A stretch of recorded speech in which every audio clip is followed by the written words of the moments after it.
Kondisi katong di Maluku ini masyarakat paling mudah terprovokasi, paling mudah terpancing. Ini kritik yang membangun, tidak ada untuk menyerang pihak manapun. Namun katong harus peka, katong harus lihat hal ini sebagai satu hal yang harus disuarakan biar katong punya tanah Maluku ini bisa maju. Normal day in Maluku. Jadi saudara, hari ini katong lihat sudah dianggap biasa ketika main hakim sendiri, premanisme, palang-palang jalan, tawuran, ancam-ancam itu di katong punya daerah di tanah Maluku. Nah ini saudara, di awal bulan saja, di bulan Oktober ini yang pertama ada perkelahian berujung pelemparan.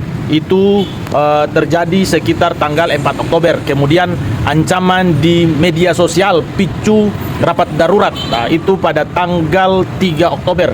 Kemudian ada di sini lagi rumah Kepala Desa Tala dilempari batu, diikuti pengancaman senjata tajam, picu aksi palang jalan di SBB. Itu pada tanggal 3 Oktober. Kemudian yang berikut ada polisi bubarkan tawuran SMA Safirius dan SMA Pegeri, itu pada tanggal 2 Oktober. Nah, kenapa yang beta selalu menyuarakan tentang proses penyelesaian hukum tuntas sampai ke akar-akarnya, biar tidak ada masalah-masalah seperti ini. Kondisi katong di Maluku ini masyarakat paling mudah terprovokasi, paling mudah terpancing. Nah, padahal katong kalau mau cermati ada pihak kepolisian, katong tinggal lapor lalu proses penyelesaian di kepolisian. Bukan caranya main hakim sendiri, main palang jalan, lempar-lempar, main tunggu orang di lorong-lorong. Orang luar lihat katong, orang tertawa. Nah, karena apa? Karena mau pergi di satu daerah, pergi di satu kompleks, satu tempat saja katong takut-takut. Karena sekat-sekat identitas itu paling kuat di katong di Maluku. Nah, kampung ini baku jaga dengan kampung ini, kelompok ini baku jaga dengan kelompok itu. Karena apa?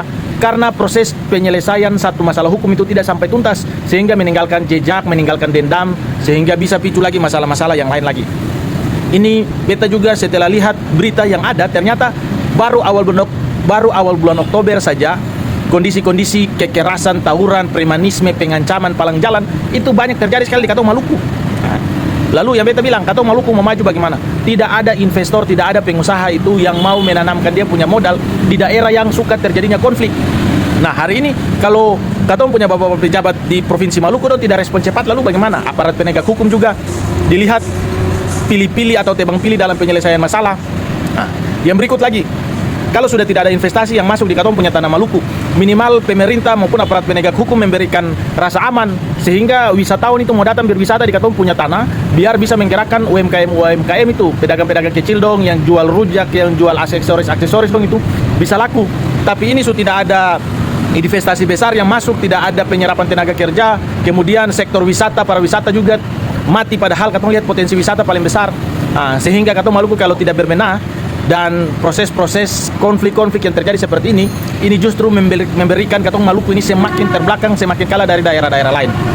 Nah, beta sebagai orang yang sering bepergian ke Maluku Utara, ke Provinsi Nusa Tenggara Timur sampai di Labuan Bajo, beta lihat kemajuan dari dua daerah ini sebagai daerah provinsi yang bertetangga, yang merupakan pecahan dari Provinsi Maluku, yaitu Maluku Utara, punya kemajuan jauh lebih maju. Nah makanya katong kalau misalnya pejabat-pejabat dong di pucuk pimpinan provinsi ini tidak melakukan rapat untuk segera membahas, mencari penyelesaian dan hanya memberikan perdamaian saja, tapi tidak ada yang diadili ketika mereka melakukan tindakan-tindakan premanisme, nanti sudah jadi kebiasaan. Nah, damai itu wajib, tapi proses hukum juga harus ditindaklanjuti sehingga memberikan efek jerah bagi katong punya orang-orang.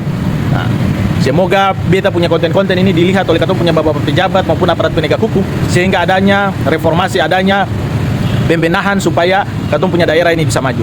Oke, sekian dari beta. Ini kritik yang membangun, tidak ada untuk menyerang pihak manapun. Namun katong harus peka, katong harus lihat hal ini sebagai satu hal yang harus disuarakan biar katong punya tanah Maluku ini bisa maju. Sekian, terima kasih.